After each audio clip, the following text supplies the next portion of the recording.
8월 10일 강아랑이 전해주는 정치권의 뜨거운 말말말 강아랑의 정치랑입니다. 첫 번째 주제는 수도권 위기론 현실화입니다. 총선이 8개월여 앞으로 다가온 가운데 최대 격전지로 꼽히는 수도권을 향해 여야 모두 위기감이 커지고 있습니다. 최근 여론조사에서 만일 내일이 총선일이면 어느 정당 후보에게 투표할 것 같은가라는 질문에 국민의힘과 민주당을 답한 비율이 서울의 경우 각각 28.7, 27.7%로 집계가 됐고요. 인천, 경기는 각각 30.7, 28.8%였습니다.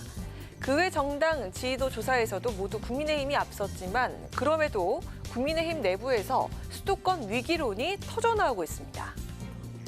심각한 위기라고 저는 생각합니다. 민주당이 헛발질을 하고 해도 여당이 전혀 반사 이익을 누리지를 못하거든요. 민심이 이반됐다는 증거라고 생각합니다. 인물난이 생각보다 심각합니다. 수도권 위기뿐만 아니라 총선 자체가 위기입니다. 이대로 가다 총선에서 과반은 고사하고 120석 이것도 불안한 상황이 되기 때문에 윤상현 의원 역시 수도권 위기론은 현실이라면서 김기현 대표와 지도부를 정면으로 겨냥했습니다. 존재감 없는 당 지도부의 책임을 부각시킨 건데요.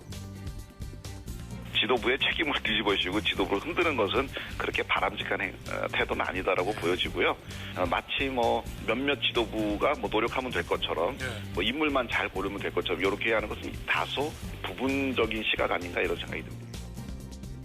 하지만 수도권 전역에 바람몰이를 할 수 있는 스타 정치인이 나서야 한다는 지적은 계속해서 나오고 있습니다.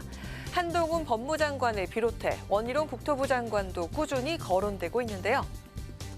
내년 총선 분위기를 끌어올리기 위해서 국민의힘은 원희룡, 한동훈, 박민식 장관 이런 분들 출마해야 된다고 봅니다. 다만 조금 그래도 험지로 가야죠. 제가 요즘에 이제 청년 정치인들도 만나고 수도권의 원외 당협위원장들 만나면 하나같이 다 힘들어합니다. 이런 위기의식이 우리 당 지도부에 저는 전달됐다고 봐요. 집권 여당으로서 최대 승부처인 수도권 승리가 어느 때보다 절실한 상황인 만큼 수도권 위기론에 대한 당내 설왕설래는 계속될 것으로 보입니다. 이어서 두 번째 정치랑은 이화영 재판 파행입니다. 쌍방울 대북 송금 의혹에 관여한 혐의를 받는 이화영 전 경기도 평화부지사 재판이 변호인을 이슈로 파행을 거듭하는 가운데 여당이 이재명 구하기를 하려는 게 아니냐는 의문을 제기했습니다.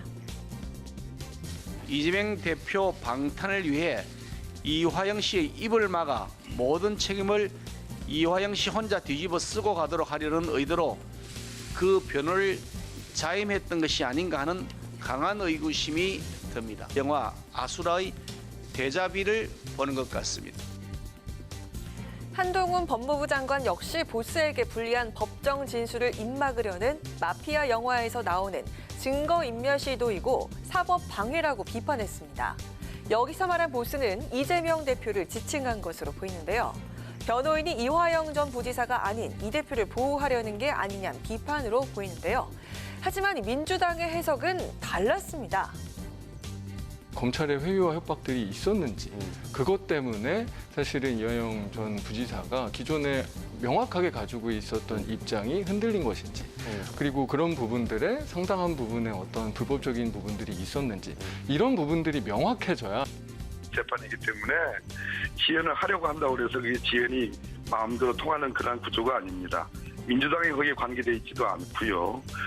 중요한 것은 어쨌든 변호인이 회의 협박을 주장했다는 것은 대단히 중요한 사태이고요. 법정에서 흔든다. 그게 민주당을 가리킨다면 그것은 넌센스. 말이 안 됩니다. 검찰의 회유와 압박이 실제 있었는지 그것 때문에 이화영 전 부지사의 기존 입장이 흔들린 것인지 사실관계가 명확해져야 한다고 주장하면서 재판 고의 지연 주장엔 가능하지 않은 민주당과는 무관한 일이란 건데요.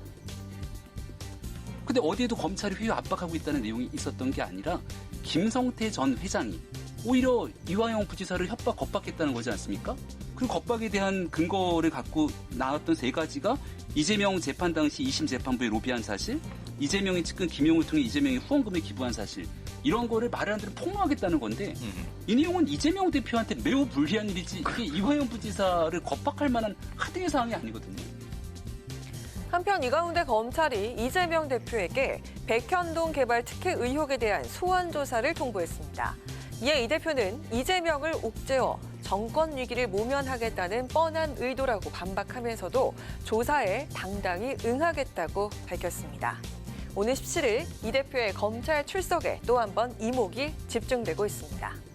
지금까지 강아랑의 정치랑이었습니다.